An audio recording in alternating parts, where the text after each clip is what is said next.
Questions to the Prime Minister. Question number 1, Mr. Tim Yale.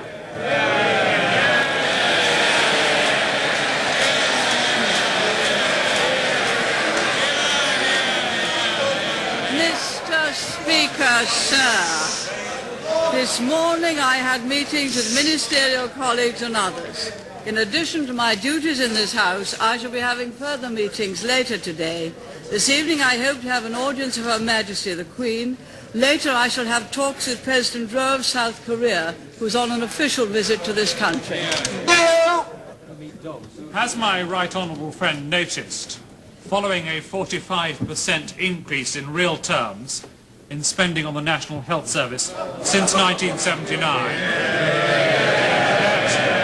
that next year, for the first time... Order! That next year, for the first time in British history, spending on health by central government will exceed spending on defence. And does she agree that this is both very timely in the light of recent international developments and also makes absolutely clear which party in this House is genuinely concerned about improving the National Health Service?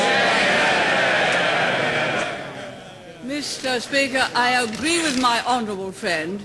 Next year, the spending on health in real terms will very nearly have doubled since we came into power. There are more doctors, more nurses and more patients being treated. It is a most excellent record. So too, of course, is our record on defence. I noticed that in yesterday's newspaper there was an article by a doctor who had not been of our political persuasion, but who in fact said an examination of each aspect of the health reforms would lead most intelligent and informed people to say that they make sense. He went on to say on health, the leader of the opposition and his colleagues have nothing to offer.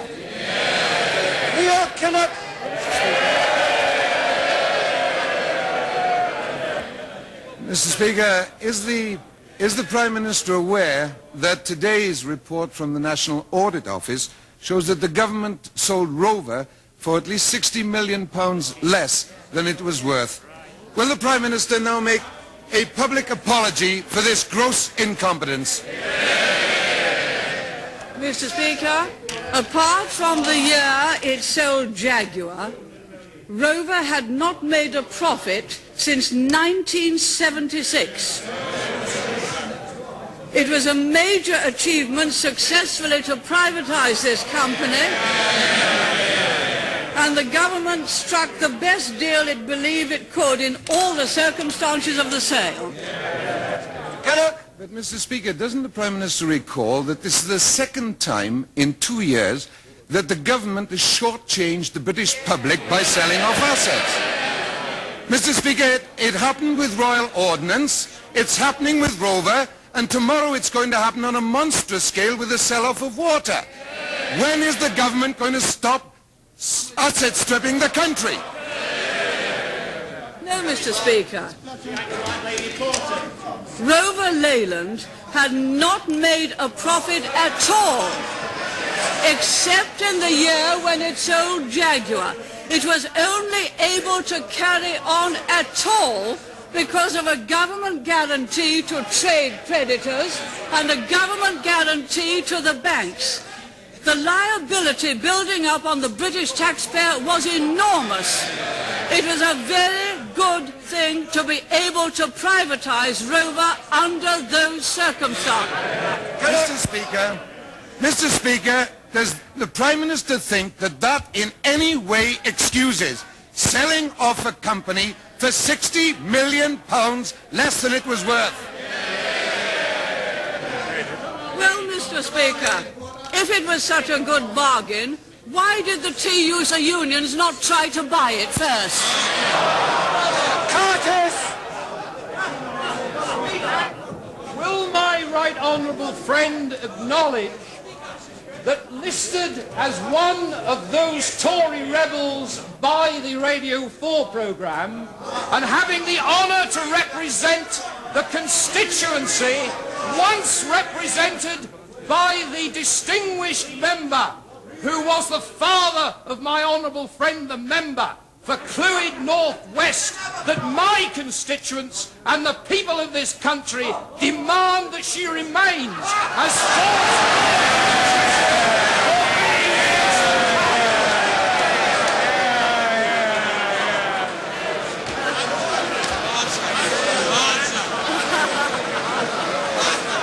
Order. I think that's not the question I'd expected. Mr. Speaker, I'm very grateful to my honourable friend. I'm quite sure that his constituents and he are both right. Mr. Bob Cryer. Number 2. I have at present no plans to do so. Mr. Cryer. Does the aspiring President for Life and Prime Minister accept that if she visited West Yorkshire she'd find extensive anger and resentment against water privatisation? Because millions of people over the years have bought and paid for a comprehensive system of water supply and disposal through the rates. And when items are sold off that people already own, it's regarded as legalised theft. And if the honourable member for Henley had the guts to stand against her, she'd be swept from office and dumped in the garbage of her own policies. Where is it? Mr. Speaker, as the honourable gentleman is aware, 25% of the water supply industry is already privatised. That even socialist France knows that privatised water is a better deal than nationalised water. That the water privatisation, I believe, will go very successfully indeed, and perhaps therefore we had better wait and see so that we can pontificate in the light of the facts instead of what the honourable gentleman said. Mr. Gill, Christopher Gill.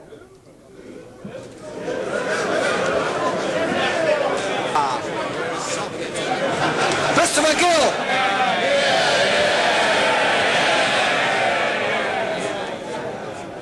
In view of the dramatic events unfolding in Eastern Europe, Order. West Yorkshire. Mr. James Wallace.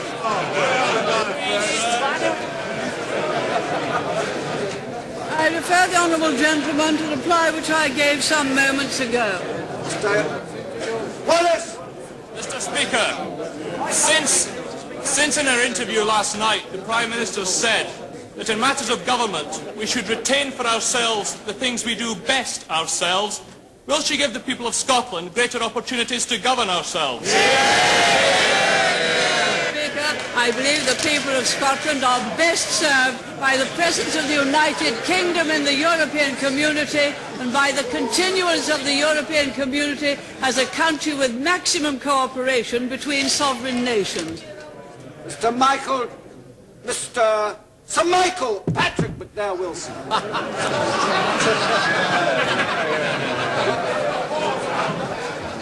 I refer my honourable friend to the reply which I gave some moments. Sir Patrick McNair Wilson. Speaker, may I warmly congratulate my right honourable friend on the successful meeting which she had with President Bush at Camp David last Saturday.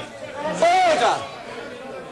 House, that there is agreement between Britain, the United States and our European allies on the best approach to the historic changes taking place in Eastern Europe. Yes, Mr. Speaker, over a period of 4.5 hours, we had excellent discussions with President Bush at Camp David last week, which showed a substantial identity with President Bush last week, as which showed a substantial identity of view on the way ahead between East-West relations. The most important thing, Mr. Speaker, is to secure democracy in all the East European countries and throughout the Soviet Union, and not to raise the question of borders until that is complete. And then when that is complete, there will of course be a different world, and all sorts of things are possible in the way ahead.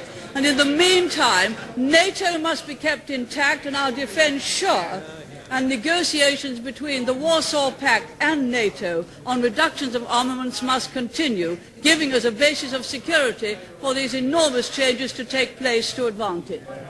Mr. Donald Anderson. Mr. Speaker, why are there now many more young people begging on the streets of London and our big cities?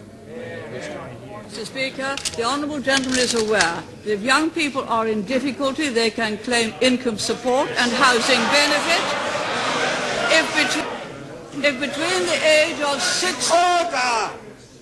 Mr. Speaker, if between the age of 16 and 18 there are more youth training places available than there are young people to fill them, and this government is of the view that it is far better for young people to take a training than be idle, and if young people are in difficulty and in hardship, there are special grants available. Mr. Michael Jack.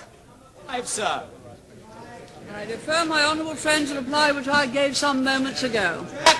Mr. Speaker, what advice would my right honourable friend give to the Vauxhall car workers at their plant in Ellesmere Port in Cheshire, who now, because of the action of Labour's acolytes, the Transport and General Workers Union, face the prospect of losing a £200 million engine plant development because of a damaging, selfish inter-union dispute on working practices? Mr. Speaker, that good jobs and good prospects come from working all investment equipment to its maximum extent, that it's time for restrictive practices to go out of the window so that our labour costs become lower, our productivity higher, and that we're able to compete with car factories in Europe and in Japan and in the United States. I believe that most ordinary trade unionists know that, and I hope they'll pass that message to their trade union leaders. Mr. Charles Radice.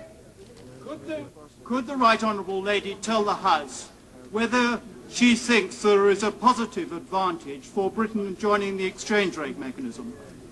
Mr. Speaker, may I refer the honourable gentleman to the speech which I made at Madrid, which laid down specific conditions to be met before we join the exchange rate mechanism.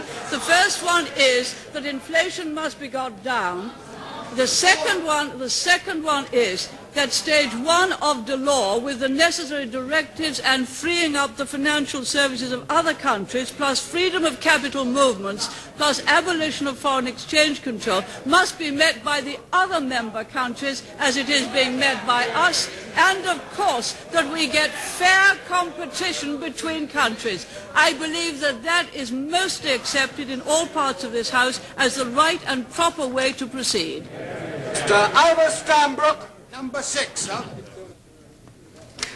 Mr. Speaker, I refer my honourable friend to the reply which I gave some moments ago. Mr. Ivor Stanbrook.